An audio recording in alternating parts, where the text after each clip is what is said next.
મહાનુભાવો, આજી માજી હોદ્દેદારો,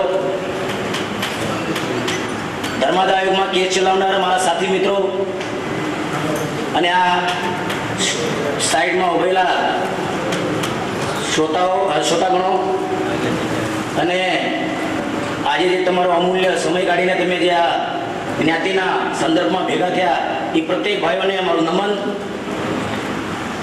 અમારી જે લડાઈ એ અમારી નથી, તમારી લડાઈ છે. અમે જે લડાઈ લડ્યા છે એ અમારા હક માટે અમે શરૂઆત કરી હતી. ક્યાંક અમને ક્યાંક દેખાણું હતું કે અમારો હક છુપાયેલો છે, પણ સમય એવો થયો કે ખોલતા ગયા તો એમાં લઈએ તમારો હક નીકળી ગયો બહાર. તમારા દીકરા દીકરીઓ 18 વર્ષના જે છે એનો તે મતનો અધિકાર, એને આ પંચાયતમાં જોડાવાનો અધિકાર એમાં છુપાયેલો છે. અને આ જે જહેમત ઉઠાવી, હું તમને એક સામાન્ય ઉદાહરણ આપું છું. કાશીરામે એક ચારાનાથી આંદોલન ચલાવ્યું હતું 1977 માં. એના બધા હસતા હતા कि यार ये साइकिल पे ये मिलिट्री का ऑफिसर साला कभी नहीं दिखने वाला, ये साइकिल पे निकल पड़ा है, ये क्या करने वाला है, ये समाज को क्या जागृति लाने वाला है समाज में. પણ 1985 માં એમણે બામસેફની સ્થાપના કરી અને પછી 1989 માં સત્તા પર આવ્યા. એ પછી માયાવતીને 5 વાર મુખ્યમંત્રી બનાવી કરી બતાડ્યું. ગમે એ કામની તમે શરૂઆત કરો ત્યારે તમને હાસ્યપાત બનવું પડે છે અને તમને ભોગવવું પડે છે. તમારી ટીકા ટિપ્પણી કરનારા, તમારી સાથે રહેનારા પણ ટીકા ટિપ્પણી કરે છે કે ભાઈ હું તો જોડાણો છું, મારે તો આ ન છૂટકે નહીં જોડાવું હતું એટલે હું જોડાણો. અમારી યારે એવું બન્યું છે કે એવા ઘણા લોકો જોડાણા કે ભાઈ હવે ન છૂટકે એ લોકો અમને બોલાવે છે એટલે અમે જઈએ.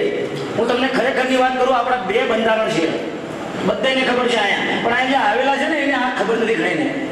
એક બંધારણ 29/9/1953 માં બનાવેલું છે, જે આપણા બાપ દાદાએ બનાવ્યું છે. આપણું ઘરગથ્થુ બંધારણ છે. એમાં જન્મ, મૃત્યુ, ફારકતી, કાઢમણું, શ્રીમંત, આ બધા નિયમ આપણા ઘરના છે. આ ક્યાંય ધર્માદા આયોગ કે સરકારી નિયમમાં નથી. બીજું બંધારણ જેને અમે ટચ કર્યું અને તમે આરે જોડાણા, એ ધર્માદા આયોગમાં 30/9/1990 માં બંધાયેલું છે. એની માન્યતા આપણે કાયદેસર છે અને એના નિયમ 18 વર્ષની ઉપરનો દરેક વ્યક્તિ 2.5 કરોડમાં તમે તમારી મેઘભવનની જે ઈચ્છા છે એ પણ પૂરી કરી શકો. તમે જે સામૂહિક વિવાહ પદ્ધતિનો જે લાભ ઉપાડવા માંગો છો, લાભ દેવા માંગો, એ પણ કરી શકો. અને તમારા પગે પડે, તમારા પૈસે તમે કામ કરો એટલે દુનિયા તમને પગે પડે. રાજકીય દળો અને તમારી પાસે આવે એવી દુઆ તમારી પાસે. આ 2.5 કરોડની કરામત છે એ તમે વાર્ષિક ઉત્પન્ન તમારી જ્ઞાતિ પાસે કરો. પણ એ ક્યારે કરો કે તમે જ્યારે એનું પાલન કરો, પોતે તમે એમાં જોડાઓ.